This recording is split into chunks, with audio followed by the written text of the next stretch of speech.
Happy Wednesday night. Welcome to Deep in the Plus. I'm your host, Rob Whiteside. Thank you guys, as always, for being with us. We appreciate you. Hope you've been enjoying your holiday. But now we're going to have some fun. We're going to talk about Monsters University. And if you haven't already, please subscribe to WDWNT TV for more great content. And also, please give this video a thumbs up as it helps people to find us. Who do I mean by us? Me. And this one, it's Shannon. How are you? I'm okay. Oh, wow. Wow, walked right into that one. Didn't even know that was happening. Hey, thanks so much for being on and doing this with me. We talked about Muppet Treasure Island, and I think that at that time you said you wanted to watch Monsters at Work, and I went, at work? And you went, no, University. And so Monsters University was your pick. Tell me why you love this movie. It's particularly close to my heart because this came out in 2013. That is the year that I graduated college. So, at a time when I was really struggling to step into the real world, I was clinging on to college life and how amazing that was. Everything about this movie was spot on for college life and university life. And I think it needs to be said that prequels and sequels are rarely done well, in my humble opinion. I think rarely are they nailed and better than the original or whatever came first. But this one in particular, dare I say, better than OG Monsters Inc. Wow, dare you say it? Yeah. I feel a little. Hold on a second. I feel a little out of place here. Yeah. Let me support the local team. Let's do that. Honestly, and by the way, I feel like every female about your age has this hat. Like I feel like Yeah. that's like one of those things when you're walking Probably. around Disney, you see everyone has it. Because you can put your ponytail in the back. I don't do that. But I honestly think that there was a vibe to it, like you said about colleges. And I was watching this with my daughter when we were rewatching for the show, and she said, "Why aren't there more?" uh Yeah. movies about college. And I want to say, like, they're just all raunchy, like Euro Trip, and like, True. it's probably been, College Road Trip, I guess, was a Disney, and maybe we need to figure out if that's on here and go back to that one at some point with Donny Osmond. And I think, was it Raven Simone was in that one? I can't remember. But this one, yeah, it's a prequel. There's been a lot of talk about Disney not having a lot of originality these days. And again, something that we've talked about often is that there was a lot of number two sequels. Number three, there's Toy Story 5 coming. We've got Frozen 3 coming. Inside Out 2 is in the theater now. So, I mean, are you okay with them continuing to make sequels, especially something where they go to number five, like Toy Story? Well, you know what's crazy is Inside Out seems to be one of those miraculous ones that right now seems to be a big success. I haven't seen it yet. Toy Story, they got me. The first three nailed it.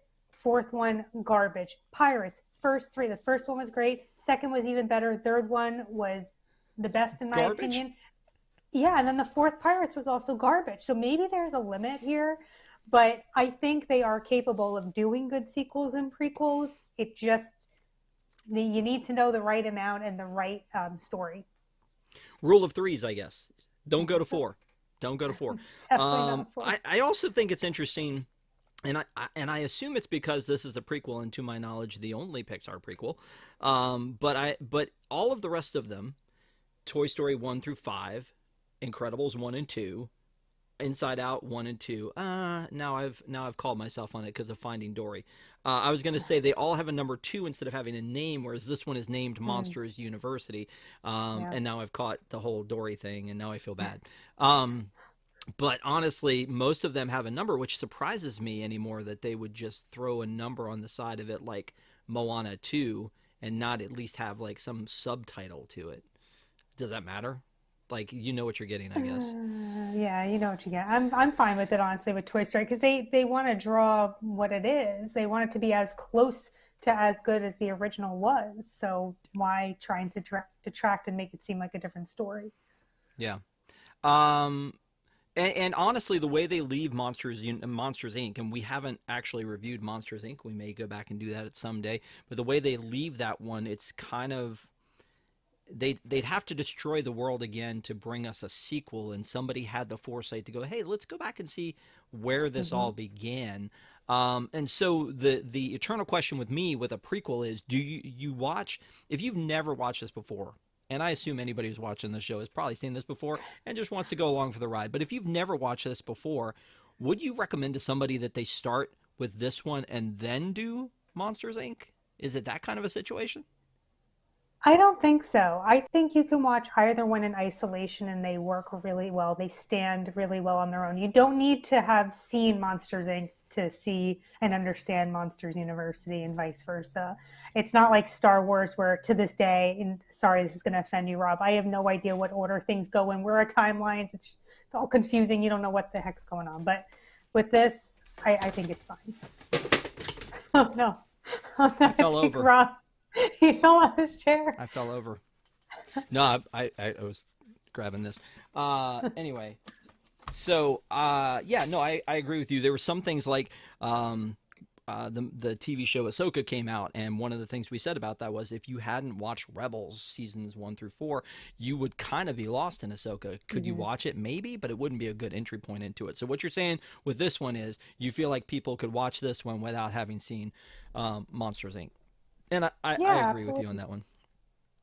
When this one opens up, it actually takes us back even further than the university. It takes us back to Mike Wazowski as a little kid, and he is a loser, and nobody wants to sit with him. But No. he is so full of hope, which I love Yeah. about that character. It's like he just like glosses over it. You see those moments where he feels kind of defeated, but for the most part, he kind of just plays through it and keeps trying to go through. So they're on a school trip. You don't really know where they're headed, to Monsters Inc., which again is kind of cool, and you have a different feeling about that having seen Monsters Inc. than you would have if you had no idea what you were getting into. So they go in and they pair up, and he has to pair up with the teacher. That is Karen. great. Yeah, but the fact that he's like, oh, I guess it's you and me, Karen, and she's like, Don't call don't me call me Karen. that.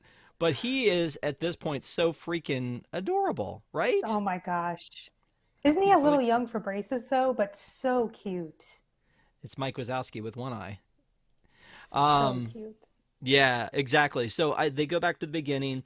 We kind of learn where he gets his passion for the monster world, and And so gets his hat.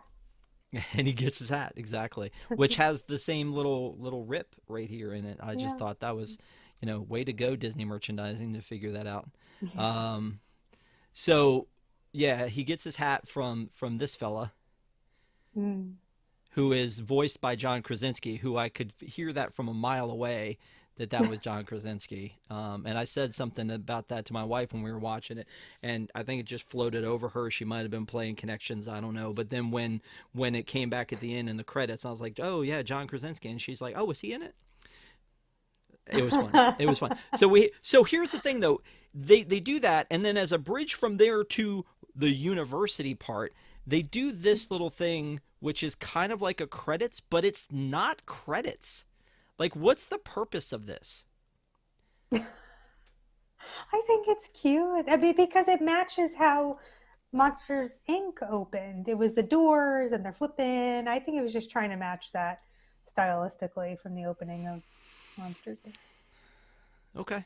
But I mean, it feels like an old school Disney opening, except for the fact that it's not showing names. It just shows. I mean, you could have just said, put the title over top of of it. I don't know. I guess they use it as transition, but yeah. Didn't And bother then me. okay, I just was asking. I mean, yeah, it's cute, Yeah. and I agree with you. It kind of goes with the aesthetic of the first one, but it just seemed like okay. I'm watching it. I'm thinking that took somebody a lot of time, a lot of money, and didn't necessarily need to happen. But that extra Pixar magic back in the day. Um, Yeah. so Mike shows up at his university. He's all set. He wants to be in the Scarers program, which I guess is the equivalent of me wanting to be in the engineering program. It's not going to happen. Um, really more of a creative type. So he shows up at Monsters University, and this is the vibe you were talking about, right? Like this whole like going to school, campus, showing up on the first day, walking through the gates, being out there on the quad, the Yeah. old buildings and all that kind of stuff. And I love that there's always hacky sack going on, and there's Yeah. always a quad and things like that. Thoughts on this one? They did this right? Did it right. And even when they had the booths set up with the different clubs and the personalities of not only the clubs itself, but the monsters were so alike what people you see on college campuses. It makes me laugh. It makes me happy. I think this is going to be a crazy connection. This reminds me of when engineers go out and they get inspiration in the real world for what they do. Like Joe Rohde went to Nepal and then absolutely nailed Expedition Everest. Someone got everything right in portraying what a college campus looks like and feels like and the types of people that you're surrounded by. So A plus. Well, one of the things that I thought was cool about this, and there are extras in this. I don't know if you watched any of the extras. Some of them are deleted scenes, and I always kind of bring that up because I love when they take this stuff because I had a huge DVD collection and Blu-ray and loved that they would put all the gag reels and the behind the scenes and the commentaries and all that stuff because if it's a movie I love enough to buy it, I want to know more about it. And all that stuff exists, so they should obviously I feel like put that stuff on Disney Plus. Disney Plus does it better than any other streaming service I feel like, but at the same time I think there's stuff that's still missing. But they did put something on here. It's called Monthropology, which is like anthropology, but how they make monsters. And one of the things they talked about was that campus scene and when it opened up and how vast it was with the monsters. And they show like all the different monsters that they had to create, and they kind of created them into Oh, subgroups the way the animation went. So you had like the round ones and the tall, thin ones, and the square ones, and each of them had their own kind of there. I think he said that they broke them into 5 groups, but then they modified each of them, and that's a lot because you're seeing monsters here that you didn't see in the first one. They're opening up the world. yeah. They're going backwards in time, but they're opening up the world to us. And I think that makes a difference. One of the things, again, they said in this was when you go to college, a lot of times your intro into diversity, meeting different people from different walks of life and different stations and places and things like that. And that's what they wanted to portray. And I think they did a good job. Yeah, I think even the way they're all monsters, right? They're not people, and yet they look familiar. They look like people. So you have the girl who's I would say emo, and she's got this umbrella haircut, and the jock that's bigger and a chiseled chin, and then there's this other guy with moppy hair. Somehow it all looks like people, and I love it. Yeah, and different sizes too. What I don't Yeah. understand about them showing this big one, and there are a couple others that they show that are big ones, is how are they getting in the building to take classes?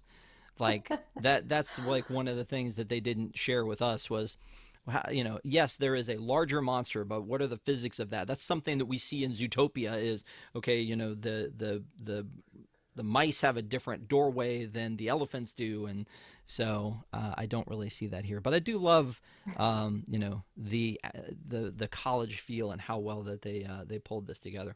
Um, so as we're going through this, Mike is going through orientation and learning that they have clubs on campus. Does that happen the first day? I can't remember if that's the kind of thing they hit you with first day. Yeah, yeah, because they're trying to entice you. They're trying to get you in, cool kids club, whatever you want. All the Greek clubs. The improv one really made me laugh, where he's trying to get people to join his improv club, but But he he's is not not good. even good at speaking on the spot. Yeah, So, yeah. so he goes through all that, and then he goes to his dorm room. When he hits this door, let me ask you this: the very first time you saw this, when he hits this door and he's about to open it up, who did you expect to be behind that door? Well, Sully, of course. Duh. That's what my daughter said. She was like what a misdirect that was. That you expected to be, Loved it. Sully when he opens the door, and then it's actually Randall, but he's so docile and he wants to be called Randy, and he's so like like doe-eyed and like ready to take on the world. And Mike's the one who suggests to him that he uses like stays away from his glasses. And then when he takes his glasses off and he's got that look, you're It's like, oh, okay, wait, squinty. Yeah. did we just invent Randall? Is this his origin story? Yeah. And it is, honestly, it is his origin story. And Yeah. Steve Buscemi is so good in this part. But I love that they include Randall in this, and that like we learn why he is so hostile towards Sully, and Yeah. why he is the way he is. So And anyway, that's another beautiful example of the creativity. Like they could have taken the easy route and made Sully the roommate, but when that door opens and you see Randall, and Randall is this completely different monster than what we know him from Monsters Inc. Spoiler alert. Brilliant.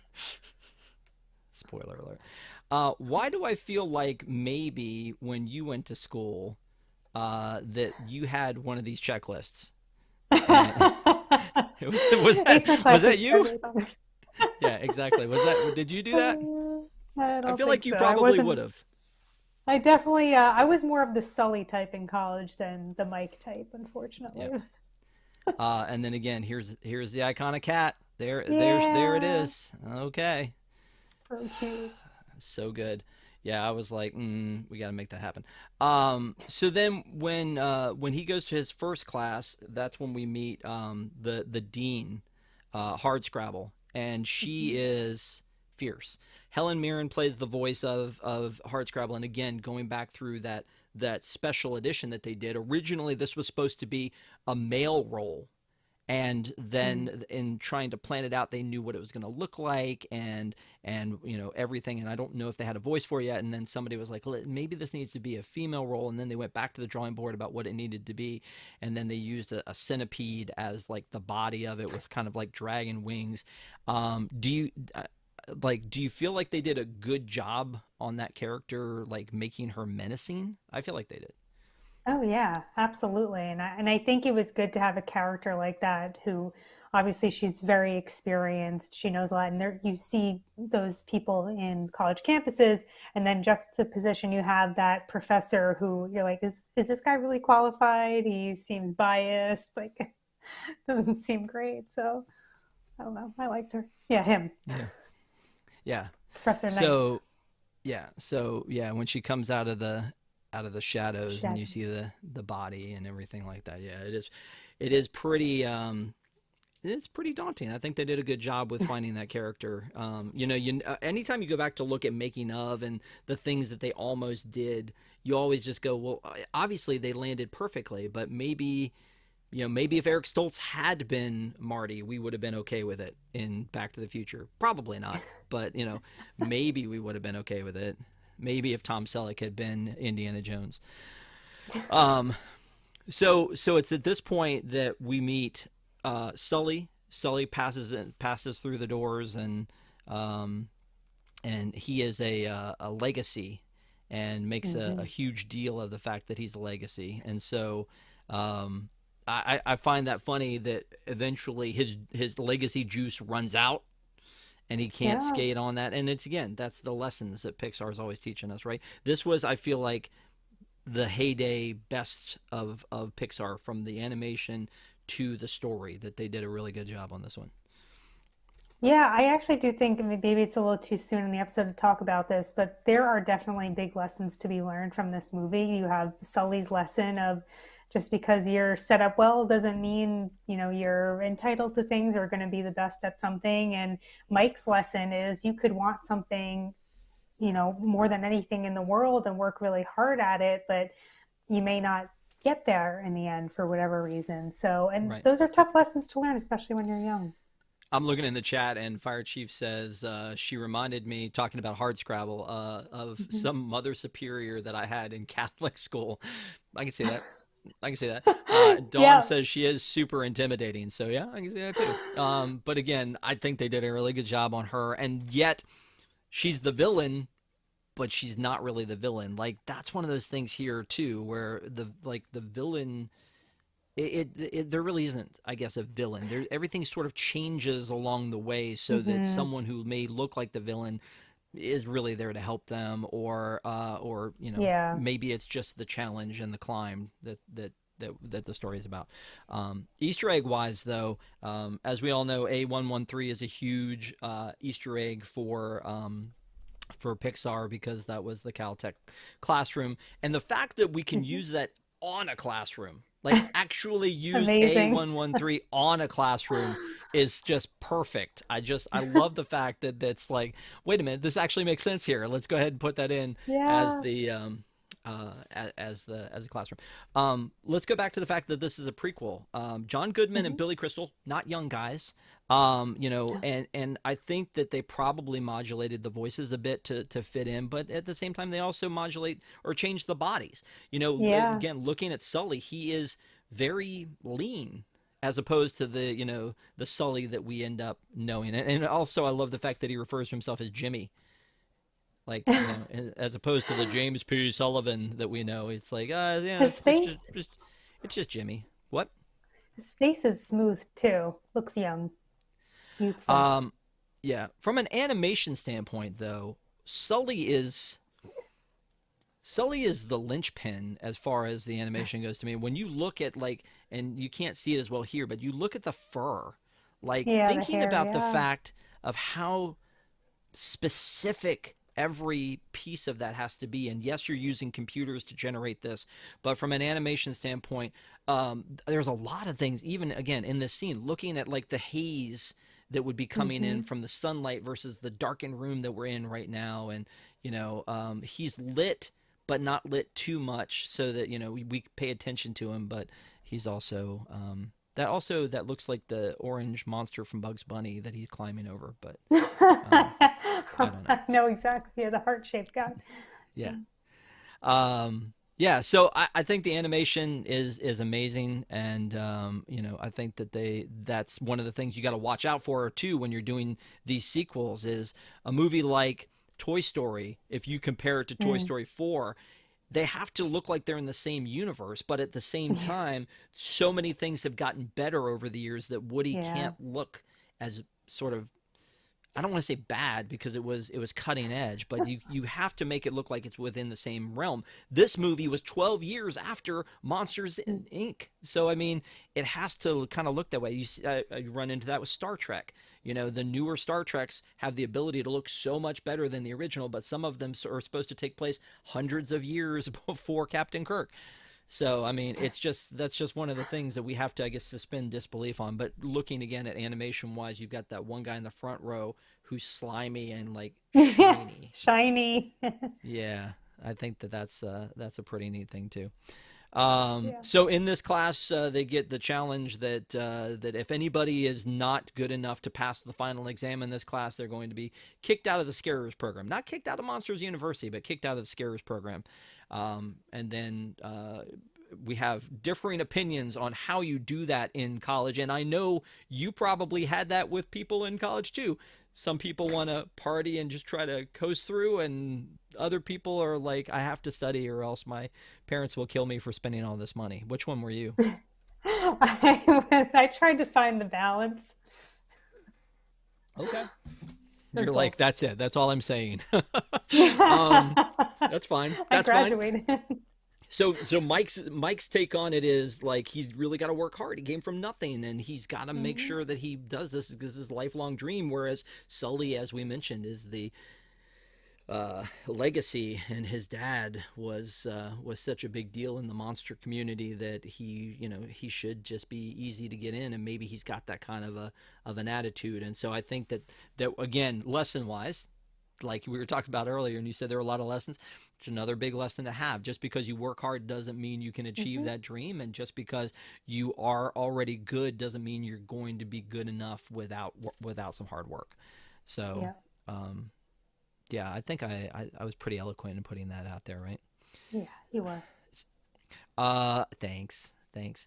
Again, going back to the hat, the worst thing that could possibly happen happens where Oh, Sully has stolen this pig, and the pig somehow gets into Mike's room, and then Mike is trying to study, and then all of a sudden, the pig runs away with the hat, and they have to chase the pig down, and that's what puts them in with the Greek rush week, I guess, is what they're doing. I mean, I don't know if this is too personal a question. Were you in a sorority? I was not, no. Okay. All right, just checking. Okay. I was not in a sorority either. I know you'll find that shocking. So it's rush week, and and they run into the rush. Clearly, they weren't planning, or Mike wasn't planning on rushing. It looks like, but Sully was, and this was part of his deal. He knew if he captured the other sides or the other schools' mascot, that he would be able to be a shoe-in for the Roar, which is the hilarious name for a monster. A monster fraternity. And then we see this bit right here where Mike learns, through physics, that he can knock this over and catch the pig, and makes everything happy. I love that he's still wearing a retainer, by the way. Yeah, Yet, I know. Yet his teeth don't. I feel like as a monster you wouldn't want your teeth to be super straight. I don't know. That's true. Yeah. So, yeah, it's and then it's at this point where they really kind of challenge each other to who's going to be able to be a better scarer. Then they get into that fight, and the thing falls over, and hard Scrabble is there, and it makes me feel ill when I watch things like that. I hate watching other people get in trouble. And then they get kicked out of the scarers program and have to go to like canister maintenance or something like that. So, and poor Mike is ready to he's got everything ready. And then we get into the challenge mode where he lays down the law and says, hey, if we can win the scare games, will you let us back into the program? So was Ben the challenge Stein, and the race is on. I meant to Google this, but did Ben Stein voice that professor, or did they get someone very close to him? The can building professor. The which one?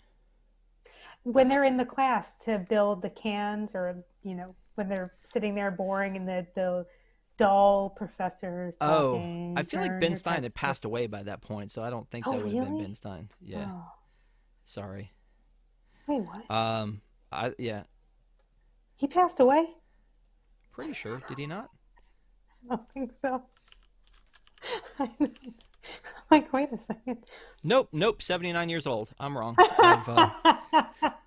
Womp womp. Oh my gosh. Why did I think that was the case? Spitting facts. I know, right? I know. Thanks for double checking me on that one. Yeah. No, I don't think that was him though. But I don't think he's been working for a minute. So. Well, I mean, if he's dead. Yeah. He's doing amazing work. Anyway, so now the challenge is on, and now we have the race to the end, where we have our heading, as Jack Sparrow would say. We have our heading. We're headed to the end, and it's it's very exciting to be in chat. They're like, oh, phew. Lauren and Maleko are like, oh, wait, Ben Stein's dead? Hello? Nope, sorry, just starting rumors out here.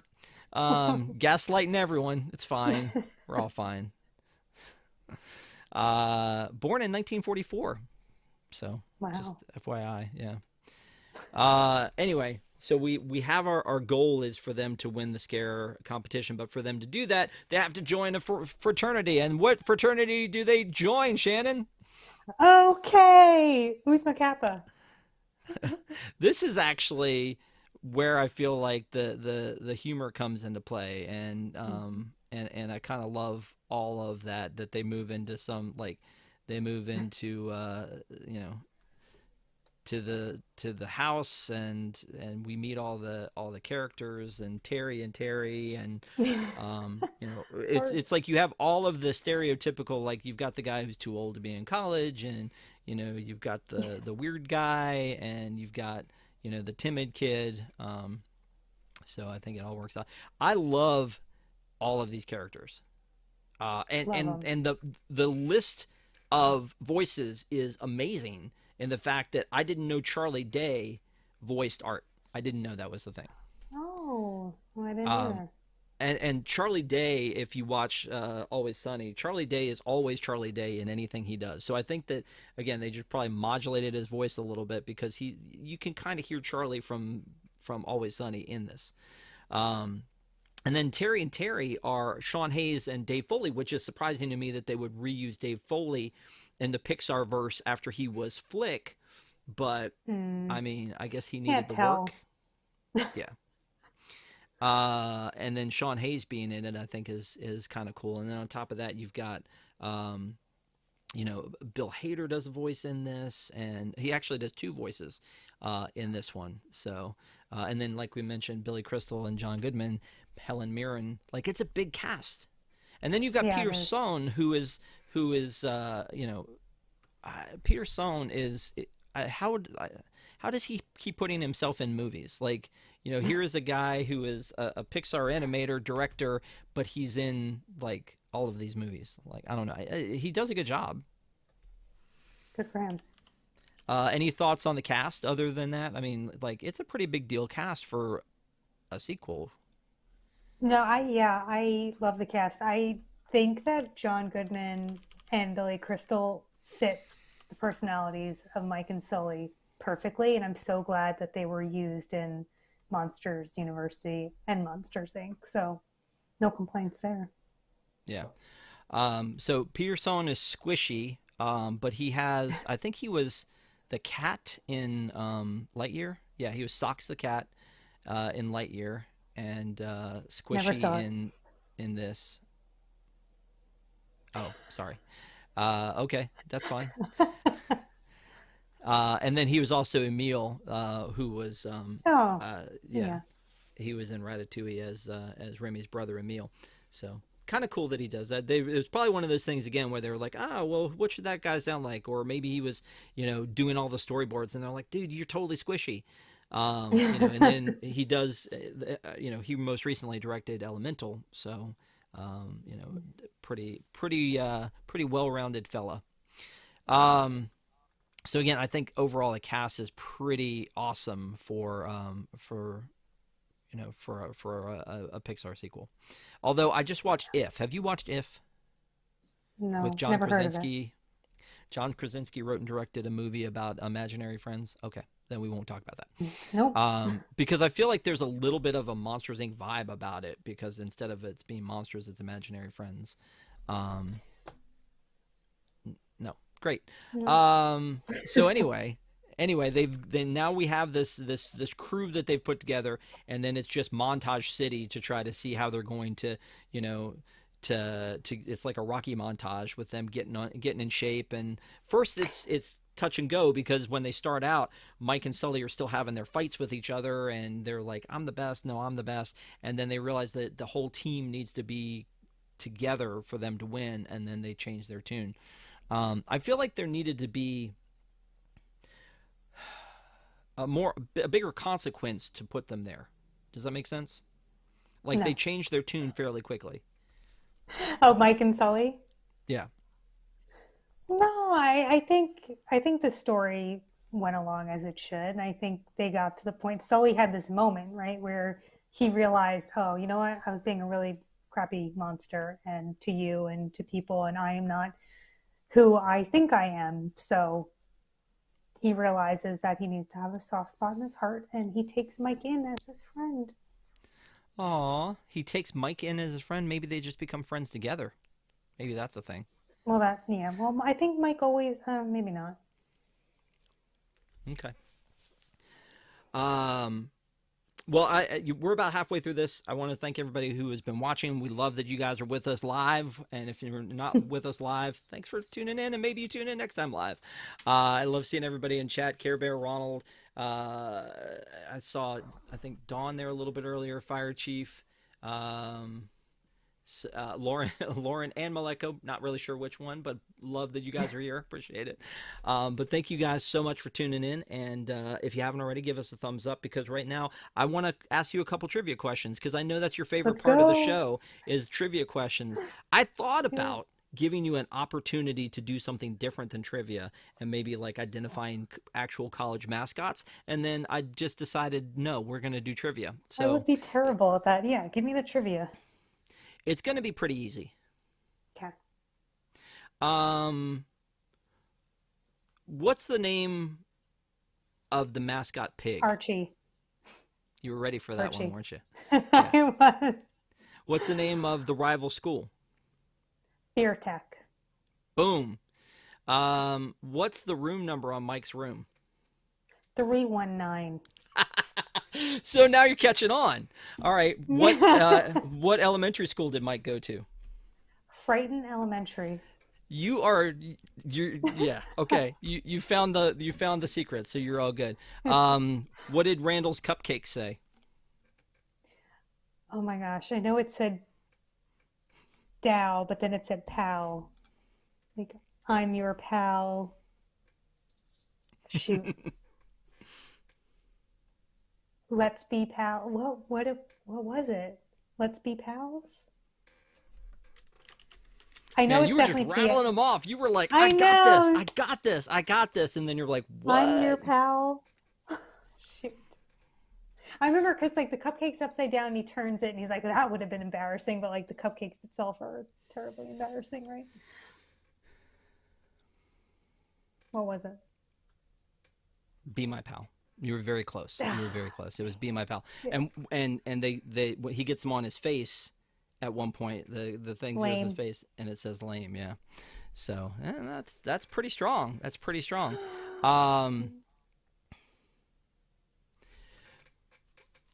There was a I forget where that one came from. There was a scene in there are a couple other. You know what? I'm gonna go ahead and say we're cool. That's our trivia. You aced it. You killed it. Definitely Thanks. gonna have to dig deeper next time. So tell me, were you just like sitting there like reading, watching through it, going, "Oh, he's gonna ask that one." I honestly wanted you to ask me what was the scare technique that Mike had to say. And for some reason, it's one of those things I always think about all the time, the seasonal creep and crawl. Like, it's just so funny to me that like the kid is afraid of spiders and Santa Claus. That's the seasonal creep and crawl. Like, hysterical. No, I love this movie so much. It doesn't get old for me. I enjoyed watching it when I was younger, and I still enjoy watching it to this day. And now it's one of my niece's favorites, so keep watching it. There's a scene, and so thank you again for doing that. Trivia over. But I do think that there are some neat Easter eggs in here.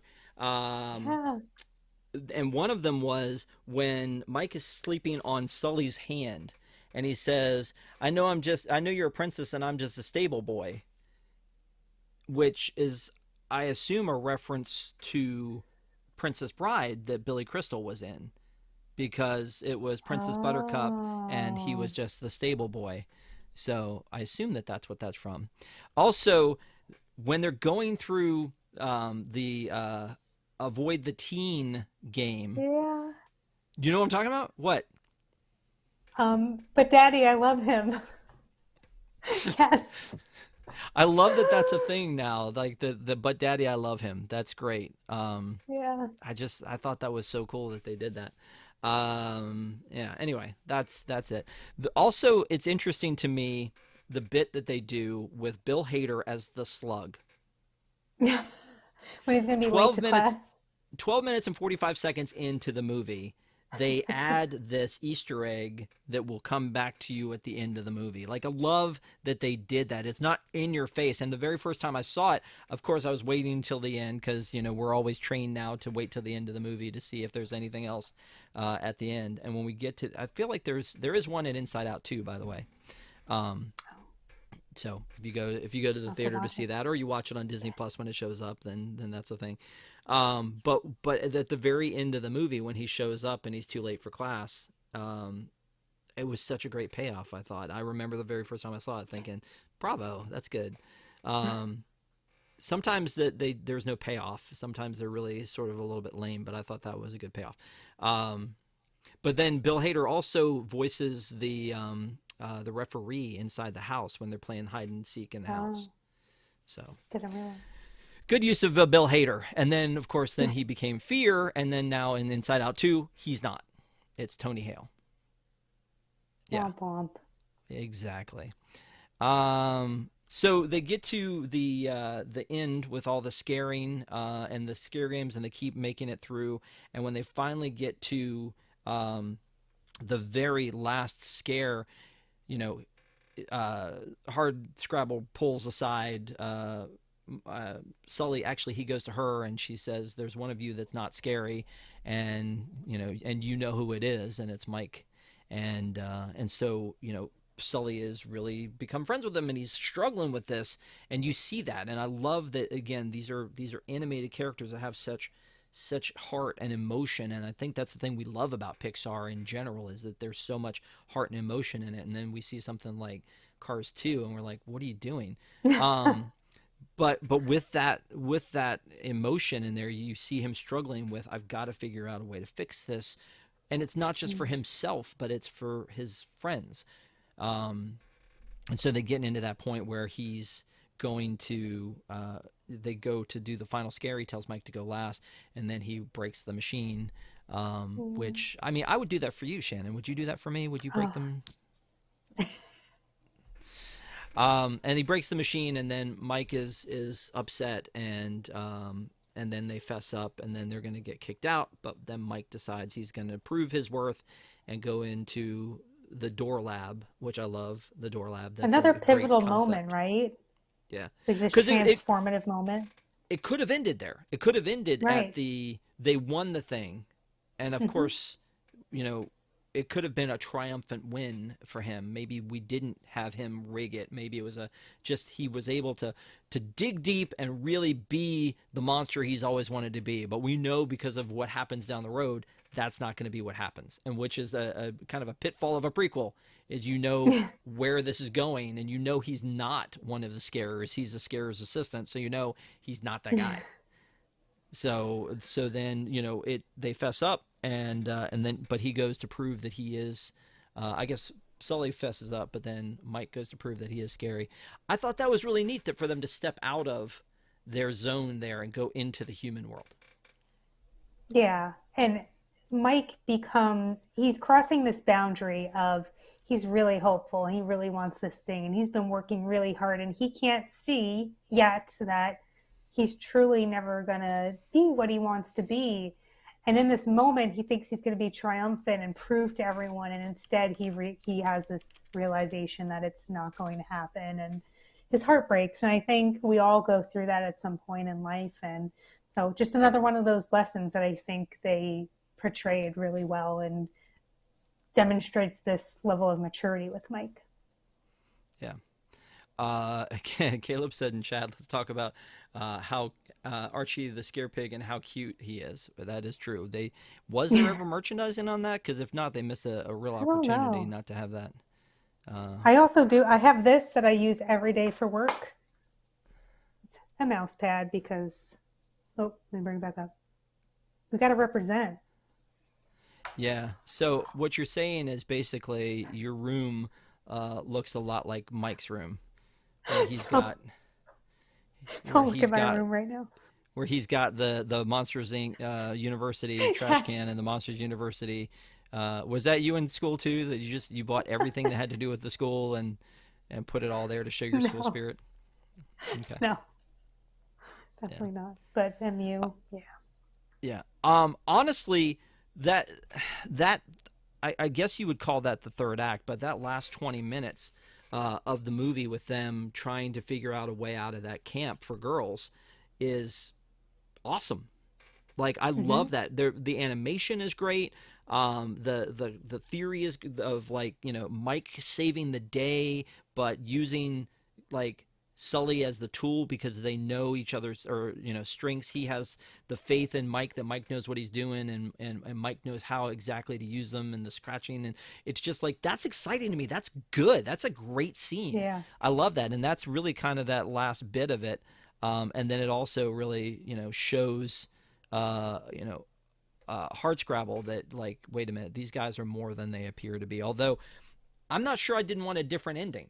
I'm not sure I didn't want her to bring them back into the program, or something. And she, they have that confrontation where she says, I can't do anything for you now. Like, you've been Yep. expelled. I can't do anything for you now. But I feel like she could if she wanted to. Yeah, but I like the path that they took, right? They still it actually ended up even better for them. I think they still went to Monsters Inc. They got jobs, they worked their way up, right? Spoiler alert.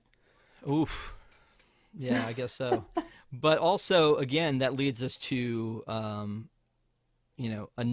couple of other great cameos by Roz showing up at the Yeah, at the school in her suit, and then of course the mailroom, the guy that runs perfect. the mailroom being the snowman and having John Ratzenberger's cameo in it, which was great. Perfect. So that we see that there was what he was doing at the beginning, and then these guys So we know how he got banished, right? right, exactly. Yeah, I think it was really well done the way they did that, and then they sort of take you immediately from there to Monsters Inc. So that if you Hmm. were to then watch them in this order, which is why I Yep. asked that question at the beginning: is it okay to watch this one first and then that one, because they kind of match up to each other. This is kind of a Rogue One situation where we come right up to New Hope. It's a Star Wars reference. You wouldn't understand.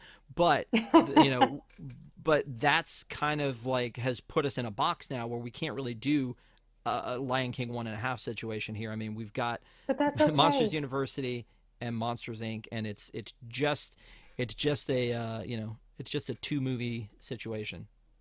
And let them live as really good movies. Like you nailed the first one, you nailed the second one. Now let them live in peace. Don't go Toy Story 4 on us. By the way, Mr. Oh yeah, Waternoose here with his like afro that he's amazing, rocking here. Yeah, absolutely amazing. that's very cool. Yeah. By the way, I need to give a shout out to my son who bought this Munchling and then told me that I needed to use it as part of the background for this week. So I don't Spot have on.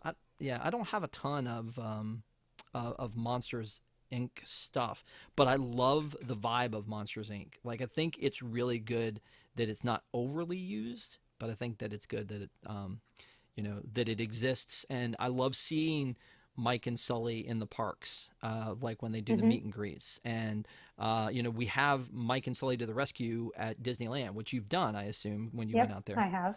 Yep. And did you love it? Yeah, so cute. The door room. Oh, And then there was that rumor that they were going to have a door coaster. Did you ever hear that yeah, rumor? yeah. That they were going to have a door coaster in the studios where they made a second Toy Story track for Toy Story Mm. Mania. There was a rumor at some point. I feel like a cast member even backed that up one time when I was there, that said that there was going to be this door coaster, and then there was talk about doing that maybe as a replacement for Rock and Roller Coaster, and there was all these rumors about that. Nothing ever came of it. um but again, we have meet and greets, and we have the Monsters Inc. laugh floor, and we have the Mike and Sully rescue. So they have representation in the parks. Do you think they need more, or do you think we're good? No, I think it's an underutilized IP. You can't have too much Monsters Inc., right? And also, I was a little bit sad that I was thinking I don't have any popcorn buckets or sippers. I know there was a Sully popcorn bucket, and it was magnificent. But I didn't have Wow. any of those to rock. I know I know you're disappointed, so I'm sorry. Yeah. There's also something that you and I talked about before the show, is that after this is over, there's a short that they did that they released on the Hmm. DVD called Party Central, and it's when it's while OK is building up, they throw a party, no one comes, and then they use the door technology to bring people in. So it's part of this movie. And do you think when they do stuff like that, that this was supposed to be like in the movie, and somebody went, no, that doesn't really fit, let's build it out as a short? Or do you think they always know that these things need to be shorts? Like the Jack Jack Attack in Incredibles. Jack Jack Attack the short is awesome. I love that short, but it could have almost gone in the movie. Yeah, now that you say it, I feel like it was probably part of the movie and they cut it out because it does seem a little odd on its own. It's cute. I think it's worth a watch, but it is a little out of place on its own. Yeah. Love the cooler. All right. Well, let me just say, before we go to final thoughts on this, first I want to say thank you to everyone who's been watching tonight. We appreciate you spending your holiday night with us. And we want to give a shout out to our WIGS members. We love our WIGS, the WDWNT Yes. Interglobe Society. Thank you guys for being part of the family. If you want to learn more about that, go to patreon.com/WDWNT. That's our Patreon program, and we would love to have you in it. Also, just to let you know what's coming up on Deep in the Plus. Last week was We Bought a Zoo. Patrick and I reviewed that one, which I had never seen before, and just check it out. It's pretty good if you've seen it. We're doing Monsters University this week. I said Sitch here. Clearly, I've misspelled that. It's supposed to be Stitch the movie with a special guest next week. That's going to be exciting. I'm very excited about that. And then the Liberty Story on July 3rd with Stephanie, and then July 10th. Patrick's going to come back and do what he does best and talk about a movie that was made for kids or teenagers, The Descendants, which will be, as there's a new Descendants movie coming out, we figured we would go back to where it all started on July 10th. So we hope you'll join us for that. And then, as you saw there, we are back starting this Sunday with Park Center on Sunday nights from 9 to 10 p.m. We hope you will join us for the next episode of Park Center. Can't wait for us to talk a little bit about Tiana, what's been going on there. I got the chance to ride it. Did you ride it? Oh, sorry. No. I did ask you that already. Now I'm just rubbing it in. I'm sorry. No, but I think that's pertinent. We can get into it in Park Center, but Yeah. could I have? Yes, but I chose not to. Okay. All right. And again, thanks to everybody who's watching. We appreciate you. Can't wait to see you on Sunday night. But now, here's the moment of truth. Shannon, you picked this movie. I feel like I know where you're going with this, but sometimes you throw me a curveball. I feel like you did with Muppets Treasure Island. I feel like you threw me a curveball. But we've watched this movie. We've talked about the cast. Talked about the animation. We've talked about how it relates to the Monsters University or the Monsters universe. But the people need to know, Shannon, would you recommend this movie? It's going to be another 10 out of 10 recommend, and I stand by my initial statement that I do think this is better than Monsters Inc., and Monsters Inc. was not a bad movie by any means. No stone was left unturned, all the way down to the end scene when the abominable snowman Easy for was you to there, say. and it ties to Monsters Inc. and how he got there. We see Randall's story. It's so good. Please give it a watch. I think it's also appropriate for all ages. Kids can enjoy it, and adults can enjoy it as well. So go watch it, and you think about that next time. Think about what you've done. I would say that this is a movie that, in rewatching it here, I realize I haven't watched it enough. There were still surprises for me that I had forgotten from the first couple of times I watched it. I love this movie. I think it's great. I would definitely recommend it. Again, I'm a little bit conflicted on whether I would say, if you've never watched a Monsters movie, would you start with this one? I don't think you could go wrong. I think that there's a right answer in Star Wars. Here, I don't think that there's a right answer. I think you could go either way on this one. And so this universe, this vibe, I think it laid the groundwork for other universes because of how well it's built.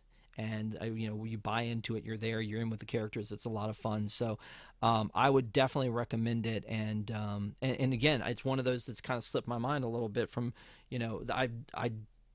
I don't go back to this one, but I probably will watch it a little bit more, in the future, because I do think it's a really fun movie.